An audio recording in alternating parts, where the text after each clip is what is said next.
Hello, സിന്ദൂരപ്പൊട്ടിന്റെ പുതിയൊരു എപ്പിസോഡിലേക്ക് എല്ലാവർക്കും സ്വാഗതം. ചാനൽ ആദ്യമായിട്ട് കാണുന്നവരാണെങ്കിൽ ഒന്ന് സബ്സ്ക്രൈബ് ചെയ്തിട്ട് ലൈക്ക് ചെയ്യണേ. അപ്പോൾ രാധികയാണെങ്കിൽ വാസന്തിയോട് തട്ടിക്കേറുവാണ്. നിങ്ങളോട് എങ്ങനെയെങ്കിലും രുക്മിണിയെയും കുടുംബത്തെയും വീട്ടിൽ നിന്ന് പറഞ്ഞു വിടാൻ വേണ്ടി ഏൽപ്പിച്ചപ്പോ നിങ്ങൾ പോയിട്ട് അവർക്ക് അനുശോചനം അറിയിച്ചിട്ട് വന്നിരിക്കുകയാണോ? അപ്പോ വാസന്തി പറയുന്നുണ്ട്, ആ അമ്മ അവരുടെ രണ്ട് ആൺമക്കളെയും നഷ്ടപ്പെട്ടിട്ട് വന്നിരിക്കുകയാണ്. അങ്ങനെയുള്ള ആ സ്ത്രീയോട് അത് തന്നെ കളിയാക്കി പറഞ്ഞിട്ട് വീട്ടിൽ നിന്ന് ഇറക്കി വിടാനാണോ നീ പറയുന്നത്? നീയൊക്കെ ഒരു മനുഷ്യാണോടി? അത് കേൾക്കുന്ന സമയത്ത് രാധിക ഇങ്ങനെ ദേഷ്യത്തോടെ നിൽക്കുന്നുണ്ട്. കുട്ടികളെ പ്രസവിച്ചവർക്ക് മാത്രമാണടി ഒരമ്മയുടെ വേദനയും വിഷമവും എത്രത്തോളം ഉണ്ടെന്ന് മനസ്സിലാക്കാൻ പറ്റുള്ളൂ. ആ അമ്മയുടെ മനസ്സിൽ ഇപ്പോൾ എത്രത്തോളം വേദന ഉണ്ടെന്ന് എനിക്ക് നന്നായിട്ട് മനസ്സിലാവും. പാവം അവരുടെ മനസ്സിലിപ്പോ എത്രത്തോളം വേദനയും വിഷമവും ഉണ്ടാവും. എന്ത് വേദനയും വിഷമവോ? രാധിക തിരിച്ചു ചോദിക്കുകയാണ്. എന്താ മാമി നിങ്ങൾ ഇങ്ങനെ പെരുമാറുന്നത്? നിങ്ങളുടെ ക്യാരക്ടർ എന്താണെന്ന് പോലും എനിക്കിപ്പോ മനസ്സിലാവുന്നില്ല. ഇടയ്ക്കിടയ്ക്ക് ഇങ്ങനെ മാറ്റി മാറ്റി പറയുന്നത് കാരണം. മാമി തന്നെയല്ലേ പറഞ്ഞത് ഇന്ദുവിനെ ഈ വീട്ടിൽ നിന്നും പുറത്താക്കുന്നതിന് മുമ്പ് ആദ്യം ആ രുക്മിണിയെയും കുടുംബത്തെയും വേണം പുറത്താക്കാനെന്ന്. ഇന്നിപ്പോ അതിന് പറ്റിയ നല്ലൊരു അവസരമാണ് നമുക്ക് വന്നിട്ടുണ്ടായിരുന്നത്. എന്നിട്ട് അത് നശിപ്പിച്ചിട്ട് വന്ന് നിൽക്കുകയാണ്. നിങ്ങൾ നിങ്ങളുടെ മനസ്സിൽ എന്താ ഉദ്ദേശിക്കുന്നത്? എനിക്കത് മനസ്സിലാവുന്നില്ല. രാധിക നല്ല ദേഷ്യത്തിലാണ് വാസുദേവോട് സംസാരിക്കുന്നത്. ഇങ്ങോട്ട് നോക്ക് രാധി, ഞാനിപ്പോ നിന്നോട് വീണ്ടും പറയാണ്, ആ രുക്മിണിയെ ഈ വീട്ടിൽ നിന്നും പറഞ്ഞു വിടുക എന്നുള്ളത് തന്നെയാണ് എൻ്റെ ആദ്യത്തെ ലക്ഷ്യം. അയ്യോ, നിങ്ങൾ എന്തൊക്കെയാ മാമി ഈ പറയുന്നത്? പിന്നെ അല്ലാതെ എന്ന് കരുതി അവളിപ്പോ ജീവിതത്തിലെല്ലാം നഷ്ടപ്പെട്ട് ഇനി ജീവിക്കണോ അതോ മരിക്കണോ എന്ന് ചിന്തിച്ച് തകർന്നടിഞ്ഞു നിൽക്കുന്ന സമയത്ത് അവളെ ഈ വീട്ടിൽ നിന്നും ഞാൻ പറഞ്ഞു വിടണമെന്നാണോ നീ ആഗ്രഹിക്കുന്നത്? അതിന് രാധിക മറുപടി ഒന്നും പറയുന്നില്ല. അങ്ങനെയുള്ള ഒരാളെ വീട്ടിൽ നിന്നും പറഞ്ഞു വിടാൻ മാത്രം അത്രയ്ക്കും കരിങ്കലാണോടി നിന്റെ മനസ്സ്? നീ എന്റെ സഹോദരന് ജനിച്ചവളാണോടി? ഞങ്ങളുടെ ശരീരത്തിൽ കൂടെ ഓടുന്ന രക്തം തന്നെയാണോ നിനക്കും പോകുന്നത്? അതെ, നിങ്ങളുടെ ശരീരത്തിൽ കൂടെ പോകുന്ന അതേ രക്തം ആയതുകൊണ്ടാണ് ഞാൻ ഇങ്ങനെ പറയുന്നത്. നീ എന്താടി രാധി ഇങ്ങനെ ആയിപ്പോയത്? ഞാൻ നിന്നെ ഇങ്ങനെയല്ലല്ലോ വളർത്തിയത്. നിനക്ക് എന്തിനാ ഇങ്ങനെ ഒരു ചിന്തയൊക്കെ? കുറച്ചെങ്കിലും നീ മനസ്സാക്ഷിയോട് കൂടി ജീവിക്ക്. ന്യായം ധർമ്മം എന്ന് പറയുന്നതൊക്കെ ഉണ്ട്, അത് നീ നിന്റെ മനസ്സിൽ വെച്ചോ. അതും പറഞ്ഞ് കൂടുതൽ സംസാരിക്കാൻ നിൽക്കാതെ വാസന്തി അവിടെ നിന്ന് പോവാണ്. രാധികയാണെങ്കിൽ ആകെ സങ്കടത്തിലും നിരാശയിലുമാണ് ഉള്ളത്. അയ്യോ, എന്താ ഈ പറ്റിയത് മാമിക്ക്? ഇടയ്ക്കിടയ്ക്ക് തോന്നിയതുപോലെ മാറ്റി മാറ്റി സംസാരിക്കുന്നത്. ഇനി മാമിക്ക് എന്തെങ്കിലും ജ്ഞാനം കിട്ടിയോ? ഏത് മരത്തിന്റെ കീഴെയാണ് പോയിട്ട് ഇരുന്നതെന്ന് പോലും മനസ്സിലാവുന്നില്ലല്ലോ. രാധിക ആകെ സങ്കടത്തിൽ ചിന്തിച്ചുകൊണ്ടിരിക്കുകയാണ്. അങ്ങനെ അല്പം കൂടെ സമയം കഴിഞ്ഞപ്പോൾ ഹാളിൽ ഇരിക്കുകയാണ് വാസന്തിയും രാധികയും. താഴെ നിലത്ത് പായ വിരിച്ചിട്ട് പായസവും ഇരിക്കുന്നുണ്ട്. അപ്പോൾ ഡെക്ലേസ് അങ്ങോട്ടേക്ക് വന്നിട്ട് പറയാണ്, ഇതെന്താ പായസം, വെറുതെ ഇരിക്കുകയാണോ? ടി വി കണ്ടോണ്ടിരുന്നൂടായിരുന്നോ എന്ന് പറഞ്ഞിട്ട് ഡെക്ലേസ് തന്നെ ടി വി ഓണാക്കുവാണ്. എന്നിട്ട് അയാൾ തന്നെ സ്വയം പറയുന്നുണ്ട്, അല്ല എനിക്ക് ടി വി ഓണാക്കാൻ അറിയില്ലല്ലോ, അതിനൊക്കെ എന്റെ ചേച്ചിയല്ലേ ഇവിടെ ഇരിക്കുന്നത്. അപ്പോഴേക്കും ശ്യാമും നീലനും ഭക്ഷണമൊക്കെ വാങ്ങിയിട്ട് വന്നിട്ടുണ്ടായിരുന്നു. ഓ, ഭക്ഷണം നിങ്ങൾ വാങ്ങിക്കൊണ്ട് വന്നോ? അപ്പോഴേക്കും രാധിക വീണ്ടും പിറുപിറുത്തുകൊണ്ട് വാസന്തിയുടെ ചെവിയുടെ അടുത്തേക്ക് പോവാണ്. കണ്ടില്ലേ മാമി, ആ അമ്മ ഭക്ഷണം കഴിച്ചിട്ടില്ല എന്ന് പറഞ്ഞിട്ട് നിങ്ങളുടെ മകൻ പോയിട്ട് കഷ്ടപ്പെട്ട് ഭക്ഷണമൊക്കെ വാങ്ങിക്കൊണ്ട് വന്നിരിക്കുകയാണ്. ഇതിപ്പോ നിങ്ങൾ കഴിച്ചില്ലല്ലോ എന്ന് വിചാരിച്ചിട്ട് അമ്മയ്ക്ക് കഴിക്കാൻ വേണമെന്നൊന്നും നിങ്ങളുടെ മോൻ ചോദിക്കുന്നില്ലല്ലോ എന്ന് പറഞ്ഞിട്ട് ഒന്നുകൂടെ കൊളുത്തി കൊടുക്കാൻ ശ്രമിക്കുകയാണ്. പക്ഷെ ഇത്തവണ വാസന്തിക്ക് അത് മനസ്സിലായത് കൊണ്ട് വാസന്തി രാധിക ഒരു നോട്ടം നോക്കുന്നുണ്ട്. അമ്മ, എല്ലാവർക്കും ഭക്ഷണം വാങ്ങിയിട്ട് വന്നിട്ടുണ്ട്, ഇന്നാ എല്ലാവരും ഭക്ഷണം കഴിച്ചോളൂ. അപ്പോ വാസന്തി തന്നെയാണ് നീലനോട് പറയുന്നത്, ഡാ നീല, എനിക്കെന്താ തിരക്കുള്ളത്? ആദ്യം നീ പോയിട്ട് രുക്മിണിക്ക് കൊണ്ടുപോയി കൊടുക്ക്. അമ്മ അങ്ങനെ പറഞ്ഞത് കേട്ടപ്പോൾ നീല ശരിക്കും അതിശയിച്ചു പോയി. നീലം മാത്രല്ല, ശ്യാമും ഡെക്കും ഒക്കെ അന്താളിച്ചിട്ടാണ് വാസന്തിയെ നോക്കുന്നത്. പാവം, രാവിലെ മുതലേ അവരൊന്നും കഴിച്ചിട്ടില്ലെന്നാ തോന്നുന്നത്. വാസന്തി തന്നെയാണോ ഇത് പറയുന്നത് എന്ന മട്ടിൽ നിൽക്കുകയാണ് മൂന്ന് പേരും. ഡെക്കാണെങ്കിൽ കണ്ണൊക്കെ തുറച്ചുകൊണ്ട്, ചേച്ചി ചേച്ചി എന്താടാ ചേച്ചി, എന്നെ ഒന്ന് നുള്ളു ചേച്ചി, ഇത് സ്വപ്നമാണോ എന്ന് എനിക്ക് മനസ്സിലാവുന്നില്ല. വാസന്തി നുള്ളിയപ്പോഴാണ് ഡെക്കിനെ കാര്യം സത്യമാണെന്ന് മനസ്സിലായത്. ചേച്ചി ചേച്ചി തന്നെയാണോ ഇങ്ങനെ പറഞ്ഞത്? അവൻ വേഗം പോയിട്ട് ചേച്ചിയുടെ അടുത്തിരിക്കുകയാണ്. ചേച്ചിക്ക് ഇപ്പോഴാണ് മറ്റുള്ളവരെ കുറിച്ചുള്ളൊക്കെ ചിന്തിക്കാൻ അറിയാമെന്ന് എനിക്ക് മനസ്സിലായത്, എന്റെ തങ്കം എന്നൊക്കെ പറഞ്ഞിട്ട് വാസന്തിയുടെ കവിളിലൊരു ഉമ്മയൊക്കെ കൊടുക്കുവാണ്. എന്താടാ, കളിയാക്കണോ എന്ന് പറഞ്ഞിട്ട് അവർ ഡെക്കിനെ പൊതിരെ തല്ലുവാണ്. പക്ഷെ സ്നേഹത്തോടെ തന്നെയാണ് തല്ലുന്നത്. അല്ല ചേച്ചി, എനിക്ക് വിശ്വസിക്കാൻ പറ്റുന്നില്ല, ഞാനും മനുഷ്യൻ തന്നെയാണെടാ. ദേഷ്യവും വെറുപ്പും ഒക്കെ ഉണ്ടാവും. ദേഷ്യം വരുമ്പോൾ വായ വിട്ട് പലതും പറഞ്ഞൊന്നും വരും. പക്ഷേ എന്ന് കരുതി ഇങ്ങനെയുള്ള സമയത്താണോ അതൊക്കെ പ്രകടിപ്പിക്കുക? വാസന്തി പറയുന്നത് കേട്ടിട്ട് വല്ലാത്ത അതിശയത്തോടെയും സന്തോഷത്തോടെയാണ് നീലനും ശ്യാമും നിൽക്കുന്നത്. പക്ഷെ ഇപ്പോഴത്തെ മനോവിഷമത്തിലേ അത് പ്രകടിപ്പിക്കാൻ പോലും അവർക്ക് സാധിക്കുന്നില്ല. ഞാനും 3 മക്കളെ പ്രസവിച്ച ഒരു അമ്മ തന്നെയാണ്. ആ വേദന എത്രത്തോളം ഉണ്ടാവുമെന്ന് എനിക്ക് നന്നായിട്ട് അറിയാം. നീല, നീ കൊണ്ടുപോയിട്ട് ഭക്ഷണം കൊടുക്ക്. വേണ്ടാന്ന് പറഞ്ഞാലും നിർബന്ധിച്ചിട്ട് എങ്ങനെയെങ്കിലും കഴിപ്പിക്കാൻ നോക്ക്. ശരിയമ്മ, നിങ്ങളുടെ രണ്ടുപേരുടെയും ഭക്ഷണം ഞാൻ ഇവിടെ വെച്ചിട്ട് പോവാം.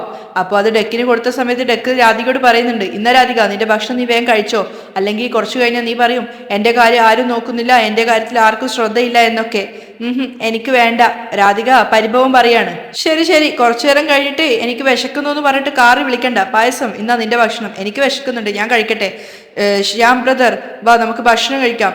വേണ്ട ബ്രദർ, ഞാൻ രുക്മിണി അമ്മ കഴിക്കട്ടെ, അതിനുശേഷം കഴിച്ചോളാം. ഓ അങ്ങനെയാണോ?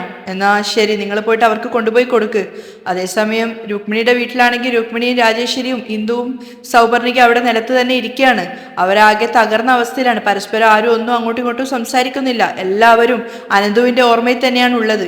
അപ്പോഴാണ് നീലനും ശ്യാമും അങ്ങോട്ടേക്ക് വരുന്നത്. ഇന്ദു, എല്ലാവർക്കുള്ള ഭക്ഷണം കൊണ്ടുവന്നിട്ടുണ്ട്, നീ ആദ്യം രുക്മിണി അമ്മയ്ക്ക് ഇതൊന്ന് കൊടുക്ക്. അവൾ പോയി പാത്രം എടുത്തോണ്ട് വന്ന് രുക്മിണിക്കുള്ള ഭക്ഷണം വിളമ്പുകയാണ്. അപ്പോൾ രുക്മിണിക്ക് വല്ലാത്തൊരു ബുദ്ധിമുട്ട് തോന്നുന്നുണ്ട്. അവർ പറയുന്നുണ്ട്, എനിക്ക് ഭക്ഷണമൊന്നും വേണ്ട, നിങ്ങൾ എല്ലാവരും കഴിച്ചു. ചേച്ചി രാവിലെ മുതൽ പച്ചവെള്ളം പോലും കുടിക്കാതെ ഇതേ ഇരിപ്പിരിക്കുകയാണ് ചേച്ചി, ശരീരത്തിന് എന്തെങ്കിലും പറ്റും ചേച്ചി, ഭക്ഷണം കഴിക്കും ചേച്ചി. രാജേശ്വരി ഇങ്ങനെ കെഞ്ചിക്കൊണ്ട് പറയാണ്, എനിക്ക് വേണ്ട രാജി. ഇന്ദുവും പറയുന്നുണ്ട്, അമ്മ കുറച്ചെങ്കിലും കഴിക്കും. അപ്പോ നീലനാണെങ്കിൽ അവർക്ക് അടുത്തിരുന്നിട്ട് അവരോട് സംസാരിക്കുകയാണ്. അമ്മ, എന്താ അമ്മ നിങ്ങൾ ഇങ്ങനെ പെരുമാറുന്നത്? തെറ്റ് ചെയ്തത് സ്വന്തം മകനാണെന്ന് അറിഞ്ഞ നിമിഷം, ഒരു നിമിഷം പോലും വൈകാതെ പോലീസിന് പിടിച്ചു കൊടുത്ത് കണ്ണുകൾ പോലും കലങ്ങാതെ നിങ്ങൾ അത് പിടിച്ചു നിന്നിട്ടുണ്ടായിരുന്നു. അത്രയും ധൈര്യമുള്ളൊരു സ്ത്രീയാണ് നിങ്ങൾ. ഒരാൾ പോലും സ്വന്തം മക്കൾ തെറ്റ് ചെയ്തു കഴിഞ്ഞാൽ അവർക്ക് ശിക്ഷ കിട്ടണമെന്ന് കരുതിയിട്ട് ജയിലിലേക്ക് പറഞ്ഞു വിടില്ല. അങ്ങനെയുള്ളവർക്ക് ഒരു മാതൃകയാണ് നിങ്ങൾ. അങ്ങനെയുള്ള നിങ്ങൾ ഇങ്ങനെ തളർന്നു പോവാൻ പാടില്ല അമ്മ. രണ്ട് മക്കൾ നഷ്ടപ്പെട്ടു പോയാലും ശാലിനിക്കും സൗപർണികയ്ക്കും നിങ്ങൾ മാത്രമേ ഉള്ളൂ അമ്മ. അമ്മ ഇങ്ങനെ ഭക്ഷണം കഴിക്കാതിരിക്കുന്നത് യാതൊരു അർത്ഥവും ഇല്ല അമ്മ. ദയവ് ചെയ്ത് അമ്മ ഭക്ഷണം കഴിക്ക്. ഇല്ല മോനെ, എനിക്ക് വിശക്കുന്നില്ല.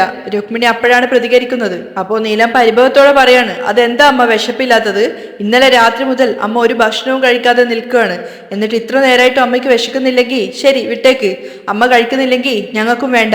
അവൻ ഇങ്ങനെ പിണങ്ങിക്കൊണ്ട് നിൽക്കുകയാണ്. ആ സമയത്താണ് രുക്മിണി തിരിഞ്ഞ് അവനെ നോക്കുന്നത്. അല്ല മോനെ, വെറുതെ വാശി കാണിക്കാതെ നിങ്ങളെല്ലാവരും ഭക്ഷണം കഴിക്കുക. അപ്പൊ രാജേശ്വരി ചോദിക്കുന്നുണ്ട്, ആരാ വാശി കാണിക്കുന്നത്? ഞങ്ങളാണോ? ചേച്ചിയാണ് ഒന്നും കഴിക്കില്ലെന്ന് വാശി പറഞ്ഞ് ഭക്ഷണം കഴിക്കാതിരിക്കുന്നത്. ആ മോൻ അത്രയേറെ കെഞ്ചിക്കൊണ്ട് പറയല്ലേ ചേച്ചി, ഒരു വായിക്കെങ്കിലും അവന് വേണ്ടി ഭക്ഷണം കഴിക്കുക. അങ്ങോട്ട് നോക്ക്, വീട്ടിൽ വന്ന മരുമകൻ പോലും നിങ്ങൾക്ക് വേണ്ടി ഭക്ഷണം കഴിക്കാതിരിക്കുകയാണ്. ഒന്ന് കഴിക്ക് ചേച്ചി. രാജേശ്വരി ആവുന്നത് പോലെ പറഞ്ഞു നോക്കുകയാണ്. അപ്പൊ രുക്മിണിയാണെങ്കിൽ ശ്യാമിനെ നോക്കുന്നുണ്ട്. അവരും സങ്കടത്തോടെ നിൽക്കുകയാണ്. ശരി, ഇനി ഞാൻ തന്നെ ഭക്ഷണം എടുക്കാം, എല്ലാവർക്കും ഒന്നിച്ച് കഴിക്കാം എന്ന് പറഞ്ഞിട്ട് നീലൻ ഇന്ദുവിനോട് പ്ലേറ്റ് ഒക്കെ വാങ്ങിച്ചിട്ട് അവൻ തന്നെ ഭക്ഷണമൊക്കെ എടുത്തിടുവാണ്. നീലൻ തന്നെ ശ്യാമിനോട് ഇരിക്കാൻ പറഞ്ഞിട്ട് സൗപർണികയോട് ശ്യാമിന് മറ്റൊരു പ്ലേറ്റ് എടുത്തിട്ട് വരാൻ പറയുന്നുണ്ട്. അപ്പോൾ ശ്യാമ് പറയുന്നുണ്ട്, എനിക്കായിട്ട് മറ്റൊരു പ്ലേറ്റിന്റെ ആവശ്യമൊന്നുമില്ല, ഞാനും ഇതിന്റെ കൂടെ തന്നെ കഴിച്ചോളാം എന്ന് പറഞ്ഞിട്ട് ശ്യാമു അവർക്കൊപ്പം ചേർന്നിട്ട് അവിടെ ഇരിക്കുകയാണ്. എല്ലാവരും ഒന്നായിട്ട് ഇരുന്നിട്ട് ഒരു പ്ലേറ്റിൽ നിന്ന് തന്നെ കഴിക്കാനാണ് തീരുമാനിച്ചിട്ടുള്ളത്. അതുകൊണ്ട് നീലൻ തന്നെയാണ് പ്ലേറ്റിൽ ഭക്ഷണം എടുത്തിട്ടുന്നത്. അതിനുശേഷം ആദ്യം രുക്മിണിക്കും പിന്നീട് രാജേശ്വരിക്കും ഇന്ദുവിനും സൗപർണികയ്ക്കും ശ്യാമിനും ഒക്കെ അവൻ തന്നെയാണ് കൊടുക്കുന്നത്. എല്ലാവരും അവൻ കൊടുത്ത ഉരുളച്ചോറ് കഴിക്കുന്ന സമയത്ത് രുക്മിണിയുടെ മനസ്സിൽ വന്നിട്ടുണ്ടായിരുന്നത് മുൻപ് അനന്തു ചെയ്ത ഒരു കാര്യമാണ്. ശാലിനിക്കും തനിക്കും ഒപ്പം ഇരുന്നിട്ട് ശാലിനിക്കും അതുപോലെ അമ്മയ്ക്കും അവൻ വാരി തന്നിട്ടുണ്ടായിരുന്നു. അപ്പൊ അവരുടെ കണ്ണുകളിൽ നിറയെ ഇരുന്നിട്ട് ഭക്ഷണം വാരി തരുന്ന നീലനെ കാണുന്നത് അനന്തുവായിട്ടാണ്. അവരുടെ കണ്ണുകൾ അനന്തുവിനെ തന്നെയാണ് കണ്ടുകൊണ്ടേയിരിക്കുന്നത്. അപ്പൊ അവര് നീലനെ നോക്കിക്കൊണ്ട് വിളിക്കുകയാണ്, അനന്തു. അത് കേട്ടപ്പോ നീലൻ ശരിക്കും പകച്ചു പോയിട്ടുണ്ടായിരുന്നു. അവൻ കണ്ണുകൾ ഉയർത്തിയിട്ട് രുക്മിണിയെ നോക്കുകയാണ്. അവര് മറ്റൊരു ലോകത്താണുള്ളതെന്ന് എല്ലാവർക്കും തോന്നി. അവര് കരഞ്ഞുകൊണ്ട് വീണ്ടും വീണ്ടും നീലന്റെ മുഖത്തേക്ക് നോക്കിയിട്ട് അനന്തു അനന്തു എന്ന് വിളിച്ചുകൊണ്ട് നിൽക്കുകയാണ്. അത് കേട്ടപ്പോ ഇന്ദു ആകെ തരിച്ചു നിൽക്കുകയാണ്. രുക്മിണിന്റെ കണ്ണുകളില് അനന്തുവായിട്ടാണ് നീലനെ കണ്ടുകൊണ്ടേയിരിക്കുന്നത്. അപ്പോ സൗപർണികയാണ് പറയുന്നത്, അമ്മ അത് നീലേട്ടനാണമ്മ. അപ്പോഴാണ് അവർക്കും പെട്ടെന്ന് കാര്യം മനസ്സിലായത്, നീലനാണ് തന്റെ മുൻപിൽ ഇരിക്കുന്നതെന്ന്. അപ്പോൾ കരഞ്ഞുകൊണ്ട് രുക്മിണി പറയുന്നത്, ഞാൻ പെട്ടെന്ന് ഞാൻ അനന്തുവാണെന്ന് കരുതിപ്പോയി, അതുകൊണ്ടാണ് ഞാൻ എന്നൊക്കെ പറഞ്ഞിട്ട് അവർ കരഞ്ഞിട്ട് ഇന്ദുവിനെ നോക്കുകയാണ്. അവളും കരയുന്നുണ്ടായിരുന്നു. അത് കേട്ടപ്പോൾ നീലനാകെ വിഷമാവാണ്. അവൻ പറയുന്നുണ്ട്, അമ്മ ഞാൻ അനന്തു തന്നെയാണ് അമ്മ. അമ്മയുടെ അനന്തു എങ്ങോട്ടും പോയിട്ടില്ല. അമ്മ അനന്തുവാണെന്ന് തന്നെ കരുതിയിട്ട് എന്നെ നോക്കിയാൽ മതി. എന്റെ രൂപത്തില് അനന്തു അമ്മയുടെ മുന്നിൽ വന്നിരിക്കുകയാണ്. അത് കേട്ടപ്പോൾ സന്തോഷം കൊണ്ടാണോ സങ്കടം കൊണ്ടാണോ ഒന്നും അറിയില്ല, രുക്മിണി കരഞ്ഞുകൊണ്ടേ ഇരിക്കുകയാണ്. അപ്പൊ രാജേശ്വരി പറഞ്ഞിട്ട്, ചേച്ചി ചേച്ചി നോക്ക് ചേച്ചി, നമ്മുടെ അനന്തു വീണ്ടും തിരിച്ചു വന്നില്ലേ ചേച്ചി, ഇനി ചേച്ചി ഭക്ഷണം കഴിക്കും ചേച്ചി, സമാധാനത്തോടെ ഭക്ഷണം കഴിക്കും ചേച്ചി. അവര് രണ്ടുപേരും കരഞ്ഞുകൊണ്ട് നീലനെ തന്നെ നോക്കിക്കൊണ്ട് നിൽക്കുകയാണ്. ആ സമയത്ത് നീലനും നല്ല സന്തോഷമായിട്ടുണ്ടായിരുന്നു. കാരണം രുക്മിണി അമ്മ തന്നെ അവരുടെ അനന്തുമായിട്ടാണ് കാണുന്നത് എന്ന് കരുതിയിട്ട്. അതുമാത്രമല്ല, നീലനാണെങ്കിൽ ശരിക്കും അവരുടെ മകനായിട്ട് തന്നെ അവർക്ക് വായിൽ ഭക്ഷണം വെച്ചു കൊടുക്കുകയാണ്. ഇത്തവണ രുക്മിണിയും വായ തുറന്നു കൊടുക്കുന്നുണ്ട്. അവരുടെ കണ്ണിലിപ്പോ നീലനെ അനന്തുമായിട്ട് തന്നെയാണ് കാണുന്നത്. നീലൻ അതിന്റെ സന്തോഷത്തിൽ ഇന്ദുവിനെ നോക്കുമ്പോൾ അവളും പുഞ്ചിരിക്കുന്നുണ്ടായിരുന്നു. അങ്ങനെ എല്ലാവരും ഭക്ഷണം കഴിച്ചു കഴിഞ്ഞിട്ടുണ്ടായിരുന്നു. പിന്നീട് കാണിക്കുന്നത് ഇന്ദു അവളുടെ ബെഡ്റൂമിൽ ഇരുന്നിട്ട് പൊട്ടി പൊട്ടി കരയാണ്. അവളുടെ ഓർമ്മയിലും അനന്തു വന്നുകൊണ്ടേയിരിക്കുകയാണ്. അവളുടെ മനസ്സിൽ വന്നുകൊണ്ടിരിക്കുന്നത് അനന്തു അവളുടെ കഴുത്തിൽ താലി കെട്ടിയ ദിവസവും പിന്നീട് അവർ തമ്മിലുണ്ടായിരുന്ന സ്നേഹ നിമിഷങ്ങളും ഒക്കെയാണ്. അതൊക്കെ ഓർത്തോർത്ത് അവൾ പൊട്ടിക്കരയാണ്. പിന്നീട് കാണിക്കുന്നത് പോലീസുകാർ പറഞ്ഞത് അവൻ വലിയൊരു കുറ്റവാളി തന്നെയാണ് അമ്മ, അവന് ഒരു കൊലപാതകം ചെയ്തിട്ടുണ്ട്. കൊല ചെയ്യപ്പെട്ട ആളുടെ പേര് കൃഷ്ണൻ, അനന്തകൃഷ്ണൻ. അത് പോലീസുകാരൻ പറഞ്ഞ ആ ഒരു നിമിഷം തന്നെയാണ് ഇന്ദുവിന്റെ മനസ്സിൽ വരുന്നത്. അവളത് ഓർത്ത് പൊട്ടി പൊട്ടി കരയാണ്. അവൾക്കും അവളെ നിയന്ത്രിക്കാനാവുന്നുണ്ടായിരുന്നില്ല. ഓരോ നിമിഷങ്ങളും ഓർത്തോർത്ത് കരഞ്ഞുകൊണ്ടിരിക്കുകയാണ്. ആ സമയത്താണ് നീലൻ അങ്ങോട്ടേക്ക് കയറി വരുന്നത്. നീലൻ വന്നിട്ട് അവളുടെ അടുത്തിരുന്നിട്ട് ഇന്ദു എന്ന് വിളിക്കുന്നുണ്ട്. പെട്ടെന്ന് ഇന്ദു രുക്മിണി ചെയ്തതുപോലെ തന്നെ അവനെ കെട്ടിപ്പിടിക്കുകയാണ്. അവനെ ഇങ്ങനെ ഒരു കുഞ്ഞിനെ പോലെ തലോടിക്കൊണ്ട് പറയുന്നുണ്ട്, അനന്തു അനന്തു അനന്തു. അത് തന്നെ ആവർത്തിച്ച് കരഞ്ഞുകൊണ്ട് അവൾ പറയാണ്. പക്ഷെ അത് കേട്ടപ്പോൾ ഇത്തവണ നീലന് വല്ലാത്തൊരു സങ്കടമാണ് തോന്നുന്നത്. അതുകൊണ്ട് തന്നെ അവനത് തിരുത്തി കൊടുക്കുകയാണ്. ഇന്ദു ഞാൻ നീലകണ്ഠനാണ്. അപ്പോഴാണ് ഇന്ദുവിനും സ്ഥലകാല ബോധം വരുന്നത്. നീലേട്ടാ അയ്യോ എന്ന് പറഞ്ഞിട്ട് അവൾ തലയിലടിച്ച് കരയാണ്. ഇന്ദു കരയല്ലേ ഇന്ദു. പക്ഷേ അവൾക്ക് അവളുടെ കണ്ണീരടക്കാൻ പറ്റുന്നുണ്ടായിരുന്നില്ല. അവളൊരു കുഞ്ഞിനെ പോലെ പൊട്ടി പൊട്ടി കരയാണ്. അത് കണ്ടപ്പോ നീലം പറയുന്നുണ്ട്, കരഞ്ഞോ, നിന്നെക്കൊണ്ട് എത്രത്തോളം കരയണോ അത്രയും കരഞ്ഞോ, അപ്പോ നിന്റെ മനസ്സിലുള്ള ഭാരം കുറച്ചു കുറയും. എന്താ നീലേട്ടാ, എനിക്ക് മാത്രം എപ്പോഴും ഇങ്ങനെയൊക്കെ സംഭവിക്കുന്നത്? ഒരു ചെറിയ സന്തോഷം എൻ്റെ ജീവിതത്തിൽ കിട്ടിയാൽ പോലും അടുത്ത നിമിഷം അതിനെ തകർത്ത് തരിപ്പണാക്കാൻ പാകത്തിലുള്ള വലിയൊരു ഇടുത്തിയായിരിക്കും വന്ന് ചേരുന്നത്. എന്തുകൊണ്ടായിരിക്കും നീലേട്ടാ, എന്തുകൊണ്ടായിരിക്കും? അവൻ പറയുന്നുണ്ട്, ലോകത്തിലുള്ള എല്ലാവരും ഇങ്ങനെ തന്നെയാണ് ചിന്തിക്കുന്നത്. നീ തനിച്ചല്ല ഇന്ദു. ഈ ലോകത്തില് എല്ലാവർക്കും ഇതുപോലെ ഓരോരോ വിഷമങ്ങളുണ്ട്. നമ്മുടെ ജീവിതത്തിൽ എന്താണോ സംഭവിക്കണമെന്ന് ദൈവം നിശ്ചയിച്ചത് അത് തീർച്ചയായിട്ടും നടക്കുക തന്നെ ചെയ്യും. അത് നീ എന്നല്ല ഇന്ദു, ലോകത്തിൽ ആര് വിചാരിച്ചാലും തടുക്കാൻ സാധിക്കില്ല. ഇപ്പോൾ നിന്റെ മനസ്സിൽ എത്രത്തോളം വേദനയുണ്ടെന്ന് എനിക്ക് മനസ്സിലാക്കാൻ പറ്റുന്നുണ്ട് ഇന്ദു. പക്ഷേ ഇതിൽ നിന്നും താൻ പുറത്തു വരിക തന്നെ വേണം. എന്നെ കൊണ്ട് സാധിക്കുന്നില്ല നീലേട്ടാ, എന്നെ കൊണ്ട് സാധിക്കുന്നില്ല. അവൾ കരഞ്ഞുകൊണ്ട് അത് തന്നെ പറയാണ്. അവസാനിച്ചു പോയ ഒരു കാര്യവും തിരിച്ചു വരില്ല എന്ന് ഞാൻ പറഞ്ഞിട്ട് വേണ്ടല്ലോ ഇന്ദു തനിക്ക് മനസ്സിലാവാൻ. ഇന്ദു നഷ്ടപ്പെട്ടതിനെ ഓർത്ത് വിഷമിച്ചിരിക്കാനുള്ളതല്ല ഇന്ദു ജീവിതം. എന്താ നീലേട്ടാ? അനന്തു അവന്റെ കൂടപ്പിറപ്പിനോട് എത്രത്തോളം സ്നേഹവും എത്രത്തോളം വിശ്വാസവും വെച്ചിട്ടുണ്ടെന്ന് നിങ്ങൾക്ക് അറിയാമായിരുന്നോ? അതും അർജുന്റെ മേൽ എല്ലാരെക്കാളും കൂടുതൽ വിശ്വാസവും സ്നേഹവും കൊടുത്തിട്ടുണ്ടായിരുന്നു. തനിക്ക് ശേഷം തന്റെ കുടുംബത്തെ രക്ഷിക്കാനുള്ളത് അർജുനാണെന്നും അവൻ വേണം ഇനി കുടുംബത്തിന്റെ കാര്യങ്ങൾ നോക്കാൻ വേണ്ടി അവനെ നന്നായിട്ട് പഠിപ്പിക്കണമെന്നും അവൻ പഠിച്ചതിന് ശേഷം നല്ലൊരു ജോലി കിട്ടിയതിന് ശേഷം ഞങ്ങളുടെ കുടുംബം ഏറ്റവും നല്ല നിലയിലാവണമെന്നൊക്കെ 1008 കനവുകൾ അദ്ദേഹത്തിനുണ്ടായിരുന്നു. അങ്ങനെയുള്ള അദ്ദേഹത്തിനെയാണ് അവൻ തന്നെ കൊന്നുകളഞ്ഞത്. അദ്ദേഹത്തെ കൊന്നുകളയാൻ എങ്ങനെയാ നീലേട്ട അവന് മനസ്സ് വന്നത്? എനിക്ക് മനസ്സിലാവുന്നില്ല നീലേട്ട, എനിക്ക് മനസ്സിലാവുന്നില്ല. നീലേട്ട ഒന്ന് ചിന്തിച്ചു നോക്ക്. അർജുൻ ഒരു കള്ളനാണെന്ന് അദ്ദേഹത്തിന്റെ കൺമുന്നിൽ കണ്ട സമയത്ത് അദ്ദേഹം എത്രമാത്രം വേദനിച്ചിട്ടുണ്ടാവും. അത് ആലോചിക്കുമ്പോൾ എനിക്ക് സഹിക്കാനാവുന്നില്ല. അർജുനെ അങ്ങനെ ഒരു കോലത്തിൽ കണ്ടപ്പോ അദ്ദേഹത്തിന്റെ മനസ്സ് എത്രത്തോളം വേദനിച്ചിട്ടുണ്ടാവും. ഇത്രയേറെ പ്രതീക്ഷയോടുകൂടി വളർത്തുന്ന അനിയൻ ഒരു കള്ളനാണെന്ന് അറിഞ്ഞപ്പോ ഒരാള് നന്നാവുന്നതും മോശമാവുന്നതും അവരുടെ കൂടെയുള്ള ചങ്ങാതിമാര് കാരണമാണെന്ന് പറയാറില്ലേ? അത് അർജുന്റെ കാര്യത്തിൽ ശരിയാണെന്ന് ബോധ്യമായി നീലേട്ട. എങ്ങനെയാ നീലേട്ട ഇങ്ങനെ എല്ലാ കാര്യങ്ങളും ചെയ്തിട്ട് ഒന്നും സംഭവിക്കാത്തതുപോലെ നമ്മുടെ കൂടെ പഴയതുപോലെ തന്നെ ജീവിക്കാൻ അവന് സാധിച്ചത്? അന്ന് അനന്തു പോയ ദിവസം അമ്മ കരഞ്ഞു, വീട്ടിലുള്ള എല്ലാവരും കരഞ്ഞു. പക്ഷേ അതൊന്നും അവന്റെ കണ്ണിൽ പോലും കണ്ടിട്ടില്ലല്ലോ. അവൻ എങ്ങനെയാ നീലേട്ട ഇങ്ങനെയും കരിങ്കല് പോലെ മനസ്സുമായിട്ട് നടക്കുന്നത്? എന്നെ കൊണ്ട് സാധിക്കുന്നില്ല നീലേട്ട, എന്നെ കൊണ്ട് സാധിക്കുന്നില്ല എന്നും പറഞ്ഞിട്ട് ഇന്ദു കരഞ്ഞുകൊണ്ട് നീലന്റെ കൈകളിൽ ചേർന്ന് കിടക്കുകയാണ്. നീലനാണെങ്കിൽ അവളെ എങ്ങനെയാണ് ആശ്വസിപ്പിക്കേണ്ടത് എന്ന് പോലും മനസ്സിലാവുന്നുണ്ടായിരുന്നില്ല.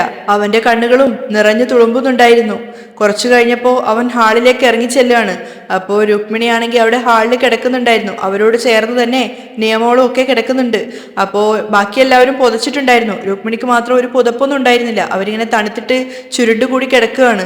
അത് കണ്ടപ്പോൾ നീലന് വല്ലാത്ത സഹതാപം തോന്നിയിട്ട് അവൻ വേഗം അകത്ത് പോയിട്ട് ഒരു പുതപ്പെടുത്തുകൊണ്ട് വന്നിട്ട് രുക്മിണിക്ക് പുതച്ചു കൊടുക്കുകയാണ്. എന്നിട്ട് നിയമോളെയും രുക്മിണിയെയും മാറി മാറി നോക്കി പുഞ്ചിരിച്ചതിന് ശേഷം അവൻ പുറത്തേക്ക് ഇറങ്ങി പോവാണ്. അവന് പിന്നാലെ തന്നെ ശ്യാമു അങ്ങോട്ടേക്ക് വന്നിട്ടുണ്ടായിരുന്നു. ശ്യാമു അല്പനേരം അവർ ഉറങ്ങുന്നത് നോക്കി നിന്നതിന് ശേഷം നീലന്റെ പിന്നാലെ പുറത്തേക്ക് ഇറങ്ങി പോവാണ്. നീലൻ ശരിക്കും മറ്റൊരു ലോകത്തെന്ന പോലെയാണ് അവിടെ വന്ന് നിൽക്കുന്നത്. ശ്യാമ വന്നിട്ട് അവനെ വിളിക്കുന്നുണ്ട്. നീല, ആ പറ ശ്യാം, എനിക്ക് നിന്നോട് ഒരു കാര്യം സംസാരിക്കാനുണ്ട്. ആ പറഞ്ഞോളൂ ശ്യാം. ഞാൻ നിന്നോട് മുൻപ് നിന്റെ മനസ്സ് വേദനിപ്പിക്കുന്ന രീതിയിൽ ഒരുപാട് സംസാരിച്ചിട്ടുണ്ട്. എനിക്ക് മാപ്പ് തരണം. ഏയ് എന്താ ശ്യാം, നീ എന്തിനു ഇങ്ങനെയുള്ള കാര്യങ്ങളൊക്കെ സംസാരിക്കുന്നത്? അങ്ങനെ ഒരു അവസ്ഥയിൽ നീ എന്നല്ല ആരായാലും ദേഷ്യം വരിക തന്നെ ചെയ്യും. അതെനിക്ക് മനസ്സിലാക്കാൻ സാധിക്കും. ഇങ്ങനെ ഒരു അവസരത്തിൽ നിങ്ങൾ ഈ കുടുംബത്തിനോട് ചെയ്യുന്നത് വലിയൊരു സഹായമാണ്. അത് ആർക്കും തോന്നില്ല. ശ്യാമ അവനെ അഭിനന്ദിക്കുകയാണ്. രുക്മിണി അമ്മയ്ക്കും കുടുംബത്തിനും നിങ്ങൾ തീർച്ചയായിട്ടും ഒരു ബലം തന്നെയാണ്. അനന്തു അത്രത്തോളം കഷ്ടപ്പെട്ടിട്ട് ഈ കുടുംബത്തിനെ ഒന്ന് കരയടുപ്പിക്കാൻ വല്ലാതെ കഷ്ടപ്പെടുന്നത് ഞാൻ നേരിട്ട് കണ്ടിട്ടുണ്ട്. അവൻ പോയതിനു ശേഷം ഇനി എന്താണ് സംഭവിക്കുക എന്ന് ഞാൻ ഭയന്നിട്ടുണ്ടായിരുന്നു. പക്ഷേ രുക്മിണി അമ്മ പറഞ്ഞത് സത്യമാണ്. അനന്തുവിന്റെ രൂപത്തിൽ വന്നൊരാൾ തന്നെയാണ് നീ. ഞാനും നിന്നെ അനന്തുവായിട്ട് തന്നെയാണ് കാണുന്നത്. അവൻ പോയതിനു ശേഷം എനിക്കൊരു നല്ല കൂട്ടുകാരനെയായിരുന്നു നഷ്ടമായത്. പക്ഷേ ഇപ്പോൾ ഞാൻ പറയുന്നു, എൻ്റെ അനന്തു തന്നെയാണ് നീ. അവനെ പോലെ തന്നെ എനിക്ക് നല്ലൊരു സഹോദരനും എന്തും തുറന്നു പറയാൻ സാധിക്കുന്ന നല്ലൊരു സുഹൃത്തുമാണ് നീലകണ്ഠൻ എന്ന് ഞാൻ വിശ്വസിക്കുകയാണ്. ഞാനും അത് തന്നെയാണ് പറയുന്നത്. അവന് കൈകൊടുക്കുകയാണ് നീലകണ്ഠനും ചിരിച്ചുകൊണ്ട്. അപ്പോഴേക്കും സൗപർണിക അകത്തുനിന്ന് വരുന്നുണ്ടായിരുന്നു. ഏയ് സൗപർണിക, നീ ഇപ്പോഴും ഉറങ്ങിയിട്ടില്ലേ? ശ്യാമ ചോദിക്കുകയാണ്. ഇല്ല ഏട്ടാ, എനിക്ക് ഉറക്കം വരുന്നുണ്ടായിരുന്നില്ല. ശരി, അങ്ങനെയാണെങ്കിൽ നമുക്ക് പോവാം. പോവാം. അവിടെ അമ്മയും അച്ഛനും തനിച്ചല്ലേ ഉള്ളൂ, നമുക്ക് അങ്ങോട്ടേക്ക് പോവാം.